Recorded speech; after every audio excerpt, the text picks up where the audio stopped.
खबर में खुश आमदीद। मेरे साथ आरमिद भट्टी साहब और मैं हूं सईद काजी।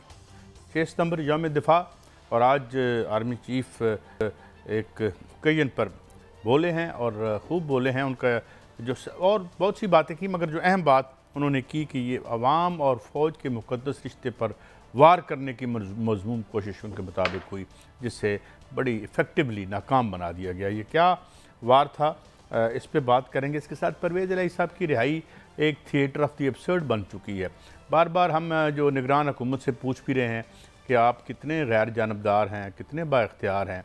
हमारे वज़ीर जो हैं इतलात, वो तो बहुत सारी अच्छी खूबसूरत बातें करते हैं माशाल्लाह, मगर does that reflect in their acts और नॉट, विल डिस्कस। डॉलर और स्मगलिंग, चीनी की स्मगलिंग की बात करेंगे। अच्छी खबर, डॉलर सुना है कि बाज़ जो हमारी आला और शख्सियात की मुदाखलत से, बहरहाल उन्हें ही मुदाखलत करनी पड़ती है, डॉलर नीचे आया, अल्लाह करे और नीचे आए और कम अज़ कम हम खित्ते में इज़्ज़त से, माशी एतबार से भी जीने की एक रस्म डाल सकें। IPPs और पाकिस्तान के हवाले से जो बातें जनाब सेंटर सैफुल्ला अबड़ो कर रहे हैं, वो बड़ी डरा देने वाली हैं। अल्लाह करे कि ये बातें दुरुस्त हों। उनका ये कहना है भट्टी साहब कि कहीं ये अगर इसको टेक केयर ना की गई तो खुदा ना खास्ता खाकम बदन सिविल नाफरमानी की तहरीक भी शुरू हो सकती है। मगर पहले तो आ जाते हैं यौम दिफा के हवाले से। एक तो ये कि हम सब शहीदों को खराज तहसीन पेश करते हैं जिन्होंने मुख्तलिफ़ औकात में कुर्बानियाँ दी, मगर इसके अलावा कौन लोग हैं भट्टी साहब जो पाक फ़ौज और आवाम के जो एक मुक़द्दस रिश्ता है उस पर कारी ज़रब लगाने की कोशिश करते रहते हैं? बिस्मिल्लाहिर्रहमानिर्रहीम। एक तो काजी साहब आज तक जिसने भी वतन अजीज़ के लिए शहादत दी, उनको सबको सलाम और उनकी फैमिली की पूरी पाकिस्तान को मकरूज़ है। लेकिन शहोदा की, गाजियों की, आज इस वक्त तक 6 सितंबर हो, हमें यकीन है कि पाकिस्तान की 25 करोड़ आवाम महफूज हाथों में है। दूसरा, जो आपने किसी बयान का रेफरेंस दिया, मेरे ख्याल में पाकिस्तान अवाम और फ़ौज में कभी दूरियां ना थी, ना हैं, ना हो सकती। कुछ नुक्ता नज़र पर इख्तलाफ राय हो सकता है। ना दूरियां थी, पाकिस्तान की अवाम अपनी कौम से दीवाना वारिश करती है और फ़ौज पाकिस्तान की है। ना थी, ना है, ना हो सकती हैं। कुछ नुक्ता नज़र पे मेरा एक राय हो सकती है, आपकी राय हो सकती है। खुदा ना खास्ता इसको वतन दुश्मनी नहीं कहा जा सकता। हमने माजी में भी बहुत लोगों को गद्दार कह दिया। ये रविश अब ख़त्म कर देनी चाहिए। हम सबको पाकिस्तान की बेहतरी के लिए काम करना चाहिए, लेकिन उसके लिए ये है कि सबको सच बोलने की इजाज़त हो। पिया वो जो दुल्हन वो जो पिया मन भाए, सच वो जो हक़ायक़ पर मबनी हो।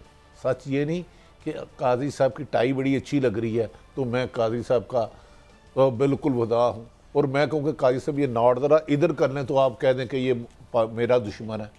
तो मेरे ख्याल में उन्होंने जिसको कहा है मोहतरम साहब ने, वो बेहतर कहा होगा। लेकिन पाकिस्तान कायम है तो फ़ौज की वजह से। खुदा के लिए ये रवायत इसको कंट्रोवर्शियल ना बनाए, और ये एक रवायत जो बड़ी गलत चली थी। कादी साहब, फौज की खूबी एक होती है, वो पूरे मुल्क की होती है। किसी एक सियासी जमात से उसका लिंक नहीं होता, चाहे सियासी जमातें माजी में थी या आज है। और मैं चैलेंज करता हूँ, कोई भी सियासी जमात पाकिस्तान की मुखालफ नहीं हो सकती।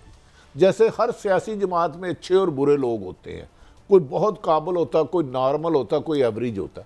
इसी तरह अदारों में भी कई गलतियाँ। बीइंग ए जर्नलिस्ट, मेरा एक ज़ाती ख्याल है पाकिस्तान उस वक़्त तरक्की करेगा, उस वक़्त शहोदा के खून की हम कर्ज अदा कर सकेंगे जब तमाम अदारे अपनी आइनी हदूद में रहकर काम करेंगे।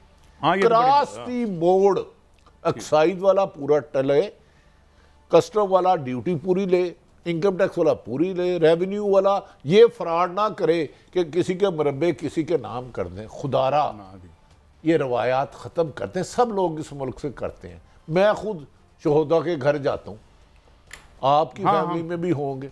बिल्कुल, मतलब है शहोदा। हमने अपनी GNN की सालगिरह, एक शहीद कर्नल की बेवा और एक शहीद कप्तान की बहन से उसका केक कटवाया हुआ है। केक कटवाया हुआ है। हम अपने तो क्योंकि वो हमारे लिए शहीद हुए हैं, अगर वो सरहदों पे है तो हम हैं। लेकिन काजी साहब, इख्तलाफ राय को मैं माफ़ी चाहता हूँ, हर इख्तलाफ राय को बगावत नहीं कहना चाहिए, ये मेरी एक ज़ाती राय है। इख्तलाफ राय तो एक सेहतमंदाना नुक्ता नज़र है। 1965 पे हम से 5 गुना तगड़ी भारतीय फौज थी। कोई भी जो कप्तान शहीद होता है, जो मेरा सिपाही शहीद होता है, जो किसान का बेटा है, मजदूर का बेटा है, वो 40-50 हज़ार लाख के लिए शहीद नहीं होता। वो वतन अजीज़ से मोहब्बत के लिए फ़ौज में जाता है, वतन अजीज़ की जानो माल की हिफाजत, एक एक इंच की हिफाजत के लिए रोज़ाना अपना खून बहाता है, शहादतें होती हैं। तो शहदा हमारे सर का सिर है, थे और रहेंगे। 6 सितंबर में अगर आपने 5 गुना ज़्यादा ताकतवर मुल्क को शिकस्त दी थी, तो उसका क्रेडिट अगर हम फौज को ना देंगे तो ये नाइंसाफ़ी होगी। और इसके अलावा जो लोग भी, मुझे याद है क्योंकि बहुत हम छोटे थे, तो तब लोगों में बड़ा जज्बा था। लोग यानी वो जो फ़ाइट थी, जहाज़ों की फ़ाइट जो है, वो छतों पर चढ़ कर लोग देखते थे। पता नहीं आपको याद होगा या नहीं होगा। बहरहाल एक वो बड़े वलवला ताज़ा कर देने वाले दिन थे। आगे वो मेरा ख्याल है उसी दौर का ना, पुत्र हटाते नहीं। हाँ, वो उसमें वो मैडम नूरजहां के लब दी फिरे बाजार कुड़े ए सौदा। तो ये बड़े, मैं तो भट्टी साहब तो शहोदा के तो हम मकरूज हैं, लेकिन ये 6 सितंबर हो, भारत आज भी वो मकारियाँ, अयारियाँ, रियाकारियाँ पाकिस्तान की अवाम में और पाकिस्तान के अदारों में लिए कोई बादिउल नज़र में रोल अदा करता होगा। लेकिन हमें कर नहीं सकता फौज को अवाम से जुदा और अवाम को फौज से जुदा। और जो करता है वो यकीनन एक मजमूम कार्रवाई है। नहीं, वो नाकाबिले माफ़ी है। जो दरमियान दरार डालने की कोशिश करता है, उसके लिए तो माफ़ी है ही नहीं। ये तो इस तरह की बातें हमें जो है वो उसको बड़ा, वो कहते हैं ना, निफ्टी इवल इन दी बड वाली बात है, क्योंकि इस तरीके से पहले बड़े। अब आगे बढ़ते हैं भट्टी साहब। ये निगरान हुकूमत को कोई अपनी इनकी जिम्मेदारियां भी बढ़ा दी गई, इनकी लॉ मेकिंग बड़ी पिछली गवर्नमेंट करके गई, इनको एम्पावर करने के लिए बातें भी बड़ी अच्छी अच्छी करते हैं। हमारे दोस्त हैं बड़े, जो वज़ीर इत्तलात हैं जनाब सोलंकी साहब, और दिफा भी बड़ा अच्छा माशाल्लाह, वो बड़ा गुफ्तगू का फ़न से भी बड़े आशना है। How can he defend these actions of the government? नहायत अदब एहतराम से निगरान हुकूमत में मुझे तो 1001 खदशात। ये बीइंग पाकिस्तानी मेरा राइट है। मेरी अपनी राय में, और आपके जो मिनिस्टर जिसका भी आप जिक्र कर रहे हैं,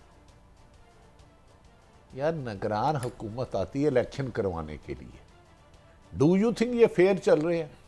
एक एक चीज हिस्ट्री लिख रही है, एक एक चीज। ये जब भी बात करते हैं, फलां को छोड़ूंगा नहीं, फलां को पकड़ूंगा नहीं, फलां को करूंगा नहीं। और भाई इलेक्शन कराओ, घर जाओ। What are you doing? आप करने क्या आए हैं इधर? आप इलेक्शन करवाने हैं इस आइन के मुताबिक। आप कहते हैं इश्तिहारात दिए एक शख्स के बारे में, वजारत दाखिला एक नोटिफिकेशन करता है, ये बंदा मुल्की मफाद के खिलाफ गद्दारी का काम कर रहा है। अचानक आप उसको फिर फ्री हैंड दे देते हैं और वो सारी रेटिंग उल्टा देता है। कादी साहब बड़े जख्म गहरे हैं, इस पर आप ही बात करें। लेकिन निगरान हुकूमत को अदब एहतराम से अपनी गैर जानबदारी अपने अमल से जाहिर करना होगी। पाकिस्तानी अवाम अपने जमहूरी लीडरों को, अच्छे हैं या बुरे, उनके खिलाफ अवाम को फिल्टर करने दें, अवाम को जो गंद है वो निकालने दें। लेकिन ये लोग पिछली गवर्नमेंट के जो लोग शामिल हैं इसमें, अहम पोजीशंस पर भी हैं, तो भट्टी साहब उनका भी इन्फ्लुएंस लगता है। वो सीना गजट चलता रहता है कि जनाब नहीं। अदब एहतराम से मौजूदा निगरान हुकूमत बादी उल नज़र में तसलसल है PDM का। आज भी मोहतरम नवाज शरीफ साहब के लंदन से हुक्म और जाती उम्रा से चल रहे हैं। बिंग रिपोर्टर, मैं नहीं कहूँगा, नहायत अहम तरीन शख्सियत ने कहा कि मुल्क में कब्जा ग्रुप का माफिया होगा और स्मगलिंग का। सबसे ज़्यादा मैं खुश हुआ हूँ, वो खुदा की कसम काई साहब मैं जानता हूँ जो दिनों में खरबपति बने हैं, जितना पैसा ये पिछले 1.5-2 साल में बाहर गया कोई तस्वर नहीं कर सकता। इन आंखों ने देखा है मोटरसाइकिल पे दूध बेचने वाले अरबों रुपए बन गए हैं। नजायज नहीं, हलाल है, हलाल है तो इबादत है, रिज़्क़ हलाल अल्लाह ने इबादत करार दी है। लेकिन क्या एहतसाब ये कहते हैं कि मुखालफिन को कुचले? निगरान वज़ीर साहब ने फरमाया क्या, ज़रा मुझे बताए ना, फिर मैं इनसे भी बात करता हूँ, क्योंकि मैं इन पे बड़ा काम किया, मैंने बहुत तसल्ली से काम किया। सुन रहा था एक टीवी शो में, तो उन्होंने कहा जी हम लायल हैं, और किसके साथ? आइन के साथ लायल है।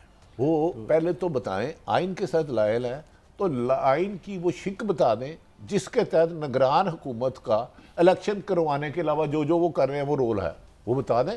हम अपनी इस्लाह कर लेते हैं, हम अपनी इस्लाह कर लेते हैं। हमें भी तो सीखना चाहिए ना, हमसे भी कोई गलती है तो मुझे माफ़ी मांगनी चाहिए। टीवी पे आके मेरी शान में कौन सी कमी आ जाएगी? डू यू थिंक, आपको बताओ निगरान किसका भतीजा, किसका बेटा, मनी लॉन्डर कौन, कब्जा ग्रुप का मेन सरगना इस वक्त जितना ताकतवर है कभी पीडीएम की हुकूमत में नहीं था। देखें कल जब बात आई और वो मोतीवाला साहब ने बात की, बाद में अकील करीम डेडी साहब ने उसकी तरदीद कर दी कि शायद चीफ ऑफ आर्मी स्टाफ ने यह बात नहीं की थी, लेकिन हमें नहीं पता, हमने दोनों का नुक्ता नज़र दे दिया, मगर वो बात कितनी गलत थी। अभी मुझे ये बताएं, जिस तरह कल हमने एतजाज़ अहसन साहब की खिदमत में अर्ज़ किया कि हजूर ये अरबपति बनाने की मशीन है या सियासत है? अच्छा ठीक है, वो जी वो तो मार्शल लॉ लग गया था, वो तो जी बड़ी हमें वो इदारे ने काम करने नहीं दिया, तो छोड़ के बाहर आ जाते। आपने ज़रूर दस्तरखान पे बैठ के माल बनाना था, और जब आपको दस्तरखान से उठाने लगते हैं तो आपको जमहूरियत की आपको बरोड़ उठने शुरू हो जाते हैं। और ये है कि मैं मार्शल की हिमायत तो ना कभी हम कभी नहीं करते, लेकिन क्या किक बैचियों की जमहूरियत होती है? पिछले 15 सालों में तसलसल है ना 2008 से जमहूरियत का, पहली दफा मुल्क डिफॉल्ट हो रहा है। बकौल वजीरे जो है क्या है, वजीरे वेले उन्हें वजीरे दफा, हालांकि वो वजीरे खाम खा होना चाहिए, ख्वाजा आसफ सब नहायत काबिल अब तो वो नहीं है ना, आप पहले थे, वो नहीं थे। उन्होंने कहा था कि मुल्क दिवालिया हो चुका, उन्होंने कहा था कि मेरे फलां लीडर को फलां, और बड़ा लाइटर वेन में कहा था, as if some good news is being conveyed. बच्चों वाली बात कर रहे हैं। उन्होंने याद है जब आगरा के थे, उन्होंने कहा आईपीपी क्या है, बिजली नहीं बना रहे, नहीं वो कह रहे थे के इलेक्ट्रिक के बारे में बात हो रही थी, और वो डॉन का एक मैगजीन है उसको इंटरव्यू देते उन्होंने लिखा बात की थी कि ये बिजली नहीं बन रही, दिन दहाड़े डकैती हो रही है। तो उस वो खुद वो वजीर थे। अच्छा काई साहब ये बताए ईमानदारी से, अगर वो वजीर है और उनकी मिनिस्ट्री में दिन दहाड़े डकैती हो रही है, तो वो किस चीज के लिए वजीर है? कवाए हाँ उनके इल्म में ना होगा। नहीं, अभी ये जो हमारे तवानाई के वजीर हैं, कल ये हमारे दोस्त आमद मीर के प्रोग्राम में बैठे हुए थे, तो ये कह रहे थे जी बड़ा क़यामत आ जाएगी अगर हमने आईपीपीज़ को हाथ डाला तो। आपको पता है ये कौन है? बता दी, मैं तो पर्ची से आए हैं, अल्लाह ही बेहतर जानता है। मैं छोड़ो फिर जड़ा अल्लाह जानता है उस काम में जसीना ना बढ़े। ठीक है, हमें पर्ची दे रहने दो, तेरे पर्चा ही ना हो जाए। अच्छा आगे बढ़ते हैं। जी जी जी ये अच्छा भट्टी साहब की क्या हम बात कर रहे थे, मतलब उन्होंने उनका ये फरमाना था। अच्छा एक और जी खबर आई है जो अच्छी भी खबर है कि ये उनके वकील की बात, इमरान रियाज खान साहब के वकील को आज अदालत में कोई वो बता रहे थे कि उनके वालिद मोहतरम को फ़ोन आया, तो उन्होंने फिर प्रोसीडिंग रुकवाई और कहा कि वकील साहब ने कि कोई फ़ोन आ गया है या कोई बात हुई है और कोई अच्छी खबर इमरान के रियाज के हवाले से आने वाली है। किसके वकील ने कहा? इशफाक साहब जो उनके वकील। तो मेरी एक गुजारिश है, इमरान रियाज मेरे बच्चों की तरह, उसकी बीवी मेरी बेटी है, उसके माँ बाप भी मेरे बाबों की तरह। इमरान रियाज के इशू पे सिर्फ और सिर्फ उसकी फैमिली को बोलना चाहिए। काजी साहब मैं बीच में कुछ अरसा बाहर चले गया, खुदा के लिए आईजी साहब ने कहा 10 दिन में वो पेश कर देंगे, और चंद दिन पहले इमरान रियाज अल्लाह ताला उसको ज़िंदगी, सेहत, तंदुरुस्ती और ईमान वाली ज़िंदगी दे, FIA में एक पर्चा भी हुआ, लेकिन इसमें बहुत सारे राज है मेरे सीने में दफन। मेरी एक ही गुजारिश है कि इमरान रियाज की बीवी, मम्मी, अबू, बच्चों के अलावा कोई बंदा इमरान रियाज के इशू पे ना दे। जो साहब कह रहे हैं 10 दिन से, उन्हें बताएं तो सही है कहाँ, मुझे मान जाऊंगा मैं उनको। मैं इस कहानी को नहीं छेड़ना चाहता। चलें बहरहाल, क्योंकि हमारा वो बहरहाल आईजी पंजाब ने कहा है, हम नहीं, हम आईजी डॉक्टर उस्मान वो कह रहे हैं 12 या 13 दिन कहे हैं उन्होंने। अल्लाह करे 12-13 दिन में उसकी बीवी, खुदा की कसम काजी साहब रो रो के उसका वजन आधा हो गया है, उसके बच्चे जुमा पढ़ने जाके कहते हैं पापा कब आएंगे उसकी माँ को, उसके वालिद बुजुर्ग रियाज साहब रोजाना रोते हैं, वो हर दर पे गए हैं, हर अदारे की तरफ गए हैं। खुदा का वास्ता है वो जहां भी है चलें, उसके माँ बाप को वो दें खबर के वो इस हाल यहाँ है, अगर कहीं हमसे गलती हुई है तो हमें भी इसलाह का मौका दें। हाँ बिल्कुल ठीक है, बिल्कुल। लेकिन ये 1 महीना और 118 दिन हो गए कमो बेशतर। काजी साहब इस सितम को रुक जाना चाहिए। हमारी सितम को रुक मुल्क जाना के चाहिए, अहम तरीन लोगों से एक ही गुजारिश है, और इसको खुदा भी के रुकना लिए चाहिए। इस सितम के बाप को अब रोक दें। अच्छा बड़ी साहब, कैसा दूसरा ऐसे मौके पे मैं बात ना करूंगा तो मेरा ज़मीर मलामत करेगा। शहीद अशरफ शरीफ से 12 सालों की प्रैक्टिस थी मेरी, हर रोज़ नहीं तो दूसरे दिन आधा पौना घंटा बात होती थी। खुदा के लिए चीफ जस्टिस उमर अता बंदयाल साहब, उसका भी जो भी जिम्मेदार है उसका भी कोई फैसला करते हैं। वो भी शहीद है। 6 सितंबर को मेरे भाई फौजी शहीद हुए, मेरी जान माल उनके ख़ानदान पर उन पर कुर्बान। अरशद शरीफ भी इस मुल्क में करप्शन के खिलाफ जहाद कर रहा था, लूट मार करने वालों के खिलाफ जहाद कर रहा था। ठीक, हमारी सिर्फ गुजारिश है कि सहाफ़त को बेलगाम नहीं होना चाहिए, हमें डिसिप्लिन का पाबंद रहना चाहिए, अपने अदारों से मुखलस रहना चाहिए, अपने मुल्क से मुखलस रहना चाहिए। लेकिन कभी कभार अगर कोई इख्तलाफ राय है तो हमें बता दें, हम मंदाना अंदाज में रिजॉल्व करें। एक हेल्थी डिबेट होनी चाहिए, इसमें तशद्दुद का एलिमेंट। ऐसा मेरी गुजारिश है, आप भी मुतालबा कर दें सब जो भी मुल्क में लोग हैं हुक्मरान, कि खुदा के लिए इमरान रियाज के बाप को, उसकी बीवी को, उसके बच्चों को इमरान रियाज। मुतालबा क्या, हमारी तो रिक्वेस्ट है, बार बार कह रहे हैं, गुजारिश है कि जो है वो अगर उसके ऊपर कोई आपके पास ऐसी चीज़ है तो आए अदालतों में ओपन एक ट्रायल शफाफ अंदाज में कर लें, मगर ही शुड बी होम, या एटलीस्ट जो जो जो एक कानून है उसके तहत चलना चाहिए हमें। इसलिए तो ये तो चलो कम से कम देखें कई सब उसके घर को पता तो हो मेरा बेटा कहाँ है। बिल्कुल बिल्कुल, तो ये इस तरह की ये बड़ा करब है कि आपको पता ही ना हो। हमारा एक दोस्त है साफ़ी, सिर्फ 2 मिनट लूँगा, काई साहब माफ़ी चाहता हूँ। जुमे को वो नमाज पढ़ने गया, जुमे की, घर फ़ोन भूल गया, अपने घर टेलीफोन भूल गया। वो घर दोनों फ़ोन घर भूल गया तो घर ना पहुंचा, उसके पूरी फैमिली रो रो के बुरा हाल हो गई। उन्होंने रिश्तेदारों को फ़ोन शुरू करने कर दिए कि कहाँ गया। हाँ, ये खौफ की फजा तो काजी साहब इस खौफ, इस करब से कौम को निकालो, सहाफ़ियों को खुसूसन निकालो। हमारे लिए हर आदमी काबिल एहतराम है, काबिल इज़्ज़त है, मासवाए वो जो मुल्क का माल खाते हैं या मुल्क के मफाद के खिलाफ जाते हैं। बाल तो ये तो अगर ये हम जो खबरें सुन रहे हैं ये तो उल्टा लटकाएंगे तो बीच में से 3-4 मुल्कों का कर्जा हम अदा कर सकते हैं जो वारदात यहाँ हुई है। लेकिन बड़ी साहब मैं ये बताएं कि ये जो ऐवान सदर से तारीख आने वाली थी, आपके पास इतला है कि वो अब तारीख नहीं आएगी? मैं उस पे इलेक्शन की नो कमेंट्स पे अगर करूं तो आप गुस्ताखी तो नहीं? आप बता, आपकी मर्जी है जितना आप। मैंने बहुत काम किया इस स्टोरी पे, लेकिन आजकल कुछ लोग प्यारे हैं और कुछ लोग थोड़े से नागवार है, तो मैं इस स्टोरी को वेल लेफ्ट कर। लेकिन अभी ये इतना तो बात हम कर सकते हैं कि अभी इलेक्शन की कोई डेट ऐवान सदर से आने का कोई इम्कान नहीं है। आनी थी लेकिन फिलहाल नहीं आ रही। चलें ठीक है, चलो कोई बात आगे। अच्छा भट्टी साहब, अब हम आगे बढ़ेंगे और परवेज़ इलाही साहब पे भी हमने बात कर ली है, मगर अब हम आते हैं उन इश्यूज़ की तरफ जो हमारे ऐसे इश्यूज़ हैं जो फेस्टिंग वूंड बन गए हैं और जो हमारे मुस्तकबिल और हमारी नस्लों के मुस्तकबिल से बहुत असरअंदाज हो सकते हैं। अच्छा वो हाँ। सदर साहब, पहले काजी साहब अदब एहतराम से मुझे अक्सर लोग शिकवा करते हैं कि आप बोलते हैं काजी साहब से आप बात क्यों नहीं पूछते, और ये सैकड़ों मैसेज है। उन्होंने कहा है कि काजी साहब से पूछे, सदर एक आईनी ओहदा है, आईनी ओहदा है, उनकी जिम्मेदारी में शामिल है। सुप्रीम कोर्ट बार ने भी कहा है, हाई कोर्ट बार्स ने भी कहा है, ये खुद क्यों नहीं दे रहे? क्योंकि जल्दी में जो तरामीम की गई, जो बिल को एक्ट बनाया गया, जिन भी तो सदर साहब अपनी जिम्मेदारी को पूरा क्यों नहीं कर रहे? 90 दिन में इलेक्शन की डेट देने का। मैं अर्ज करता हूँ, बड़ी साहब, अगर आपने मुझसे पूछा है ना तो मेरे पास बिल्कुल जवाब है इसका, और मैं बड़ी तफसील से आपको जवाब देता हूँ। इस बात का जवाब ये है कि ये जो रोज़ाना जमहूरियत की तस्बीह पढ़ते हैं और जो जमहूरियत को हाउसिंग सोसाइटियाँ खोलने और कब्ज़े ग्रुप के काम के लिए इस्तेमाल करते हैं, ये अपनी ताकत खुद चौखट पे रख के आ जाते हैं मुक़्तदर तबकात के, और फिर रोते रहते हैं। फिर जब एक को जूते पड़ते हैं तो ये तालियां बजाते हैं, वो खा के फारिग होता है तो इधर जूते पड़ने। ये जिम्मेदार हैं, मैं किसी को उंगली नहीं उठाऊंगा।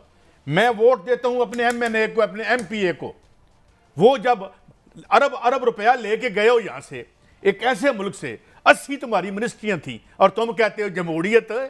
अब जमहूरियत जो है वो 3-4 खरब रुपए के फ्लैटों में रह रही है। अच्छा, इनको बड़ी साहब माफी चाहता हूं, अगर आज ये आइन कमजोर हुआ है तो वो जड़ा जुतियां मार रहे हैं ना, और छो। अच्छा, और तुसी खान वाले क्यों? माफी चाहता हूं, आपने भी कहा माफी चाहता हूं, मैंने माफ कर दी। अब मेरा फिर सवाल ये था, आईनी तौर पर सदर, ये तो इस दफा इन्होंने बिल को एक्ट बनाया ना कि इलेक्शन कमीशन दे, सदर साहब तो क्यों नहीं डेट दे रहे आइन के मुताबिक? भट्टी साहब, आपका पावर स्ट्रक्चर तब्दील हो चुका है अमली तौर पर, आइन आपका फ्लेक्सिबल हो चुका है, और आइन पे अमल करवाना होता है। अमल कैसे आप करवाते हैं? पार्लिमान मजबूत होती है, पार्लिमान इस मुल्क के अवाम के हकूक की जो है निगहदाश्त करती है। 24 करोड़ लोग जब ऐवान के पीछे खड़े होते हैं फिर आइन जिंदा होता है। आइन माल अंदर करने, इथों मनी लॉन्ड्रिंग करनी, अकामे लैके पैसे बचाने, फिर हाय आइन आइन आइन आइन आपका माल बनाने के लिए। तो फिर जब आप इस तरह करेंगे तो you concede your space to the permanent bureaucracy. मेरी सबमिशन है, फिर असी ना ही समझिए पंजाबी ना समझो इस तो कि जनाब जेडे डॉक्टर को तुसी इलाज करान गए हो वो जड़ी बूटियों से कैंसर का इलाज है और माल बनाने का इलाज का काम कोई नहीं है। मजेदारी की बात है काई साहब, आपने एक लतीफा सुनाया था, एक बंदा बिल्कुल फारग था, कुछ करता नहीं था, माँ प्यो ताने देते सन, ओए वेले आ कुछ कर, कोई माँ प्यो का सहारा बना। उसने सुना है हिकमत शुरू कर दी। कुछ अरसे बाद उसका दोस्त मिले, वो थोड़ा जा कपड़े साफ सूफ पहने हुए थे, बड़ा बहू टाइप लग रहा था। उन्हें क्या हो सुना चौधरी की हो रहा है? कहता हिकमत शुरू करती। कहता कैसी जा रही? कहता हूं तो मैं कैंसर भी हाथ पा लेना। ये आपने सुनाया था। तो गांधी साहब ये तजुर्बा ना कराए वहां से। ये हमारी इस खूबसूरत जमहूरियत और इस निज़ाम का एक कैंसर है, इसे सर्जरी करके अलग करना पड़ेगा। और जैसे कल कहा था, उजले और साफ लोग आगे आएंगे तो इंशाल्लाह आइन भी रहेगा और इस मुल्क के लोगों के हकूक़ की निगहदाश्त भी होगी। ब्रेक के बाद हाजिर होते हैं। IPPs अगेन, ये इशू, इस पर हम बात करते रहेंगे क्योंकि अब ये बात तो ज़बान ज़द ख़ास आम हो गई है। पहले तो सदा बसहरा थी, 2011 से हम इस पर बात कर रहे थे, हमारा लोग मजाक उड़ाते थे, अब ये खुद मजाक बन गए हैं। बात करेंगे ब्रेक के बाद।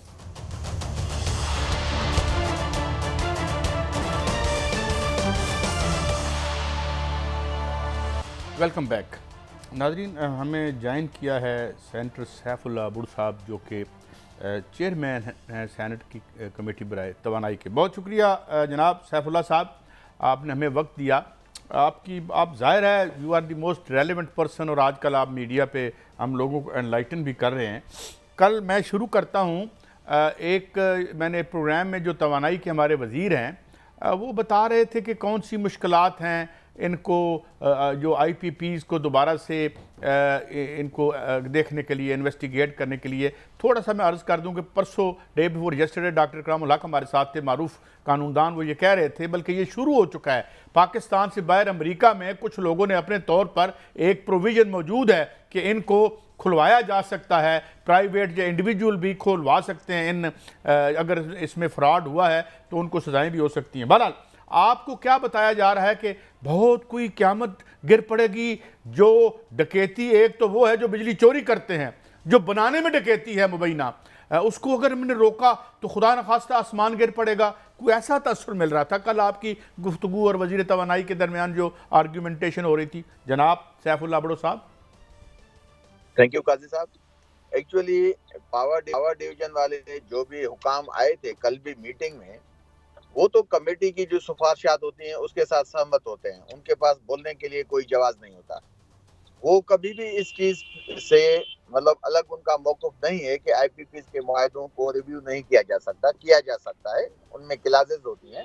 लेकिन एक्चुअली पाकिस्तान में अफसोस है कि जो माफिया है, जो हर डिपार्टमेंट में बैठी है, हर महकमे में बैठी है, और उनके जो मफादात हैं आप देख रहे हैं। कल से ये चीनी का इशू है, आटे का इशू है, डॉलर का इशू है, स्मगलिंग का इशू है, तो ये ऐसे ही बिजली का इशू है जिसमें IPPs का इशू है। तो ये एक्चुअली सब लोग नहीं चाहते कि पाकिस्तान के कोई माशी मसाइल हल हो। लेकिन पावर डिवीजन के पास कल जब हमारी मीटिंग हुई तो सब लोगों ने कहा कि जी ठीक है, हम आपको एस्टिमेट्स देते हैं। हमने कहा है कि हमें इनके जो स्टार्टिंग में जो एस्टिमेट्स हैं इनके पावर प्लांट की कीमत है वो हमें दे दें, ताकि हम उसको दोबारा हम अपनी कमेटी बिठाते हैं, उसमें पावर डिवीजन के लोग भी बिठाते हैं, सेनेटर्स भी बिठाएंगे और जो इंजीनियरिंग फील्ड के जो माहिर लोग होंगे, कानूनदान, सबको बिठाएंगे, पहले उसको एवेल्यूएट करेंगे हम कि भाई आया जो इन्होंने कीमत उसी वक्त शो की थी वो सही थी तो ठीक है, अगर गलत है तो उन पर फिर फ्रॉड वाली जो क्लासेस है वो लगती हैं, वो भी आईपीपी इस कानून के कटारे में आ सकती हैं, उनके साथ रिव्यू किया जा सकता है, उनके साथ फिर दोबारा जो है आपके जो उन्होंने इवन जो टैरिफ तय किया गया है उनके इन्वेस्टमेंट के हिसाब से और इन्वेस्टमेंट गलत साबित होती है, जैसे कल मैंने 3 पावर प्लांट तो पूरी मीडिया को दिखाए हैं कि हबको, पोर्ट कासिम और साहिवाल कोल पावर, ये तीनों कोल पावर प्लांट हैं, 1320 मेगावाट इनकी कैपेसिटी है, इनमें ओवर इनवाइसिंग हो गई है। क्यों? ये तकरीबन जो साहिवाल है वो $1.8 बिलियन है, जो हबको है वो 2 बिलियन है और जो आपका पोर्ट कासिम वो भी $2 बिलियन है। एक सवाल मैं जिमरन कर दूं, फिर भट्टी साहब आपसे सवाल करेंगे। मैं साहिवाल की बात करना चाहता हूं। साहिवाल में जो 1200 मेगावाट का, इसकी कोई जरूरत थी हमें? ये जाते जाते क्यों बना के गए हैं जबकि हमारे पास इस बिजली को के लिए तारे ही नहीं है? कोई ये किसमें क्या मफाद था? अच्छा, कौन सा काजी साहब, मैं आपका सवाल नहीं सुन पाया। साहिवाल में ये जो अभी रिसेंटली पिछली गवर्नमेंट करके गई है, तो ये किसकी जरूरत थी हमें?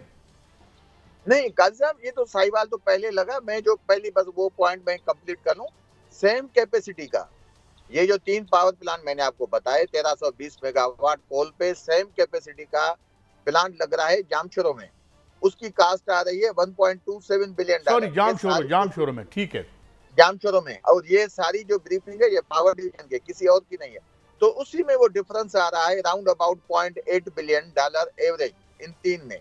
अगर इन 3 की हम एस्टिमेट देखेंगे तो ये $0.8 बिलियन के हिसाब से इजाफा, तो $2.4 बिलियन ये रिकवरी होगी। उसके अलावा इन्होंने जो टैरिफ उसी कीमत पे लिया होगा वो रिवाइज होगा, जो इन्होंने माजी में पैसे लिए हैं वो उनको वापस करने पड़ेंगे और इंशाल्लाह हमारी कमेटी ने इनको कहा है कि ये सारे आप एस्टिमेट हमें दें। अभी नंबर बात जो आपने कहा साहिवाल का, देखिए साहिवाल कोल पावर प्लांट है, एक बात तो समझ में आती है कि पोर्ट कासिम कराची में, हब नजदीक है कराची से, साहिवाल में कोल तो आना इंपोर्ट होके, तो साहिवाल में क्या मतलब कोई तुक थी पावर प्लांट लगाने को? ये पूरी एक चेन है जो पाकिस्तान को लोग लूटते हैं, वो ओवर इनवाइसिंग उन्होंने की है, गलत आईपीपीज भी लगाए हैं और पाकिस्तान का अवाम अभी आपके सामने है जो उस पे मुसीबत आई है। जी भट्टी साहब। अच्छा सैफ साहब, गुजारिश ये है कि आईपीपी गारमन 94 में हुई और इन्होंने 25 करोड़ आवाम का खून निचोड़ लिया, पहले रुपीस में थी फिर डॉलर में। आज तक कई हुकूमतें आई लेकिन इस माफिया को काबू नहीं कर सकी। क्या आप उम्मीद रखें कि ये माफिया कंट्रोल होगा और इसका रिलीफ आम शहरियों को मिलेगा? और अगर साहिवाल में कोला इतनी दूर आना था तो उसका जिम्मेदार कौन है? पैसे तो पब्लिक को देने पड़ते हैं, आपको मुझे बिल की सूरत में देने पड़ते हैं। बिल्कुल जी, इनको वो प्लान नहीं लगाना चाहिए था। जहां तक बात है कि इससे अगर हम इस पे स्टेप लेते हैं या कोई ले सकता है, देखें जी जो अथॉरिटीज हैं पाकिस्तान में जो इन लोगों को पाबंद कर सकते हैं, कोई भी इशू नहीं है। हमारे यहाँ मुल्क में ऐसा है कि आपको पता है कि कानून नामी कोई चीज नहीं है, लेकिन ये जो आईपीपी लोगों को डराते हैं और हुकूमत भी जो भी आती है कि ये इनके वर्ल्ड लेवल पे जो इनके जो एग्रीमेंट है ये इंटरनेशनल कोर्ट में चले जाएंगे। भट्टी साहब, वाज़ेह तौर पे हर एग्रीमेंट में होता है फ्रॉड क्लासेस होती है, उसके अलावा मिस इन्फॉर्मेशन की क्लास होती है। अगर वो कंपनी फ्रॉड में मुलव्वस है तो उस पर इंटरनेशनल कोर्ट में हम भी जा सकते हैं। इसने हमसे बड़ी ज्यादती की, इसने हमसे गलत बयानी की, एस्टीमेट गलत बताया, उस पर इसने हमारे पाकिस्तान के अवाम के इतने पैसे लूटे हैं, हमें ये पैसे वापस किए जाएं और वो आए कंपनी ब्लैक लिस्ट हो सकती है, ऐसी कोई बात नहीं। लेकिन बात है कि जो हुकूमतें आती हैं उनको करना चाहिए। अच्छा सैफ साहब, एक बड़ी आपने अहम बात की कि कोई भी अगर एग्रीमेंट होता है, अगर उसमें मिस इन्फॉर्मेशन, फ्रॉड या गलत बयानी हो तो कानूनी कार्रवाई हो सकती है। आप क्या समझते हैं ये जो आईपीपी से एग्रीमेंट हुए इसमें कहीं आपको गलत बयानी, फ्रॉड, चीटिंग नजर आई? ये जो मैंने आपको 3 पावर प्लांट अभी जो मतलब ब्रीफ किए हैं, तो इनमें तो साथ एक सिंपल सी चीज है। कल मैंने पूरी मीडिया को वो पेपर दिखाया है जो ब्रीफिंग पेपर था पावर डिवीजन का। मैंने कहा ये देखें जी, जो ये सालों 20-20 साल पहले प्लांट लगे हैं, उस वक्त उनकी कीमत तकरीबन $2 बिलियन, जो अभी लग रहा है इस वक्त में जामशोरो में, उसकी $1.27 बिलियन। तो ये कीमत है, ये फ्रॉड है। और मैंने कल पावर डिवीजन के सारे ऑफिसर को कहा है कि आप ये हमें सब जो आईपीपी हैं उनके बेसिक एस्टीमेट दें कि प्लांट की कास्ट क्या थी, इंस्टॉलेशन कास्ट क्या थी। हम उसको रीएवैल्यूएट करेंगे और इंशाल्लाह वो रिपोर्ट भी लाएंगे सामने। और जो हायर अथॉरिटीज हैं जो इनको काबू कर सकती हैं, मैं पावर डिवीजन को भी ये रिकमेंड करूंगा कि कोर्ट में चले जाएं, इंटरनेशनल कोर्ट में। अच्छा सैफ साहब, मुझे एक तो आपने करेक्ट किया, ये जामशोरो का गालबन हालिया तौर पे लगा 1200 मेगावाट का, जिसकी कोई ज़रूरत नहीं थी लगाने की। कल मैं राना शहबाज को सुन रहा था, मैंने गलती से साहिवाल कह दिया। मैंने अभी आज 94 के मुआहदों की दोबारा तफसील निकाली जो कि फाइनेंशियल टाइम्स में थी। अच्छा, उसमें गौर फरमाइए कि जो कर्जा लिया था, जो इन्होंने कर्जा लिया था प्राइवेट बैंकों से, उसका सूद हम अदा कर रहे हैं। ये 94 का मुआहदा है। और ये डॉक्टर मुनीर कमाल जो हैं, कमाल मुनीर, ये उनको कोट किया, जो एक नोटेड स्कॉलर है कैम्ब्रिज यूनिवर्सिटी के। तो एक, क्या हम इसको रिविजिट कर सकते हैं 94 को माजी से? एक बात। और दूसरी बात ये कि रेट ऑफ रिटर्न 79% तक भी, अल्लाह माफ करे, हम पे कर रहे हैं। Is that right? बिल्कुल जी, हम इनको रिव्यू कर सकते हैं, रीएवैल्यूएट कर सकते हैं, ये कोई भी बात नहीं है। एग्रीमेंट जब भी होता है वो पूरे टाइम के लिए वैलिड होता है। अभी जैसे वो हमारे खिलाफ इंटरनेशनल कोर्ट में जाते हैं, तो हम भी इंटरनेशनल कोर्ट में जाके इनकी जो सारे एसेट्स हैं उनको जब्त कर सकते हैं, जब उन पे इरेगुलरिटी वाजे हो जाएगी और इनवाइसिंग वाजे हो जाएगी, और जो उन्होंने की है डेफिनेटली। तो इस सिलसिले में आपको क्या हुकूमत की पूरी तायद हासिल है कि जो पाकिस्तान का खून निचोड़ा जा रहा है, डिसइंफॉर्मेशन देके, चीटिंग करके, गलत बयानी करके अवाम के जेबों पे डाका मारा, जिसमें आप ही के ख्याल में अगर ये ना हुआ तो खुदा ना खास्ता सिविल नाफरमानी के साथ, क्या आप समझते हैं हुकूमत भी सेम पेज में है? अगर आईपीपी ने कहीं गलत किया तो उनके खिलाफ कार्रवाई होगी? भट्टी साहब, हुकूमत को करना चाहिए। हुकूमत की सीरियसनेस ये है कि जो मिनिस्टर इस वक्त केयर टेकर मिनिस्टर हैं, ये तो चले अभी आए हैं, 1 महीना भी नहीं हुआ। हमारी 3 मीटिंग हुई हैं इस केयर टेकर सेटअप के बाद, लेकिन ये मिनिस्टर साहब ने एक मीटिंग अटेंड नहीं की। इससे पहले जो मिनिस्टर थे, आपने देखा है, वो जो हैवी वेट मिनिस्टर गुजरांवाला का पहलवान खुरम दस्तगीर साहब, 16 महीने में एक मीटिंग भी उसने अटेंड नहीं की। उसकी वजह क्या होती है कि इन लोगों के पास जो ऑफिसर्स की और इन लोगों, इनके सब डिपार्टमेंट्स की करप्शन होती है, उसको डिफेंड करने के लिए इनके पास कोई मवाद नहीं होता है। ये चलते हैं ब्यूरोक्रेसी के कहने पे। ब्यूरोक्रेसी जैसे इनको मतलब मिसगाइड करती है या इनकी अपनी लालचें उसमें होती हैं, तो उसी वजह से ये बोलने के पोजीशन में नहीं होते, जवाब देने के पोजीशन में नहीं होते। कमिटीज का काम होता है oversight the department, working of department. देखिए, हम अपना काम कर रहे हैं, लेकिन हुकूमत। अच्छा, एक वन लास्ट क्वेश्चन सर, क्या सर आप चेयरमैन सेनेट कमेटी बराए तवानिया, तो क्या मिनिस्टर की मर्जी या नहीं आता? अगर सेनेट के चेयरमैन बना रहे हैं कमेटी के, उसकी ये स्वाब नहीं आता तो जाओ, मैं नहीं आता, तो इस तरह कैसे निजाम चलेगा?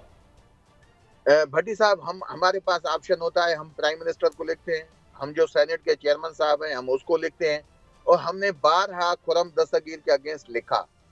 इससे पहले हमारी गवर्नमेंट थी, उसी मिनिस्टर के खिलाफ भी लिखा। मैं वाहिद आदमी हूँ, मैं कोशिश करता हूँ कि वो काम करूँ जो पब्लिक ऑफ पाकिस्तान की भलाई में हो। जब हमारी गवर्नमेंट थी तो वो मिनिस्टर भी मीटिंग में कम नहीं आता था, तो हमने उसके अगेंस्ट खान साहब को भी लिखा था, चेयरमैन सेनेट को भी लिखा था। मैं आपको डॉक्यूमेंट दे सकता हूँ।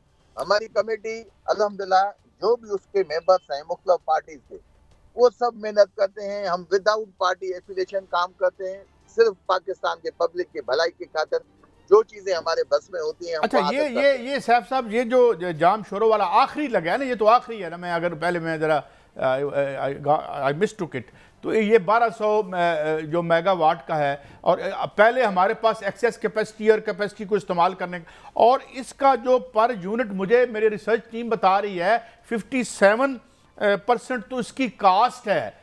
तो ये बेचेंगे कितने बजे, कितने में हम, या मैं गलत हूं तो करेक्ट कीजिएगा।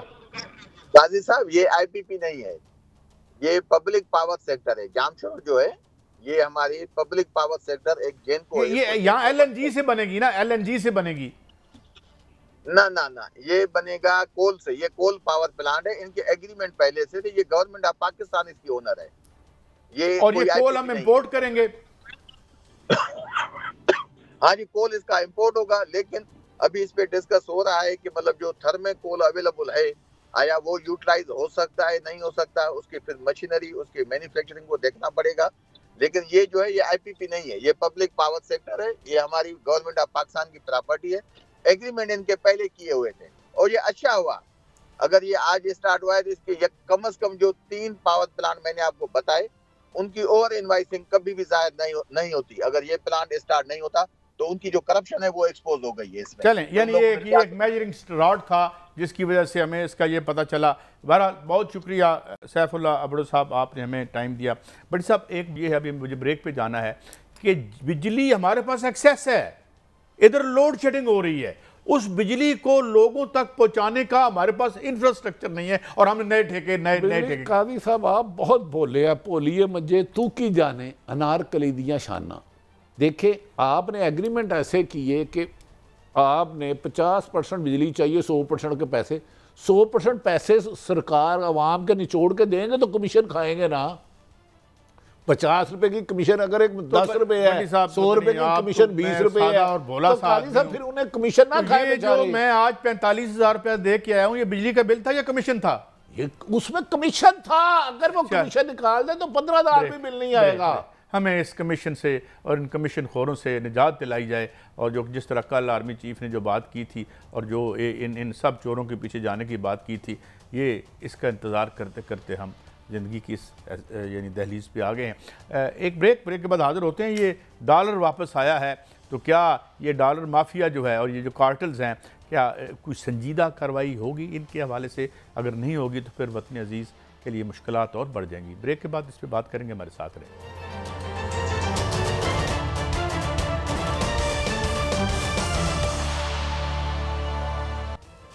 Welcome back. बड़ी साहब, इससे पहले कि हम ये चीनी चोरी और डॉलर चोरी की बात करें, एक अफसोसनाक खबर है आपके पास। कई सब बड़ी तकलीफ दे खबर है और मेरी ख्वाहिश है अल्लाह करे ये खबर झूठी हो, अल्लाह करे ये खबर झूठी हो।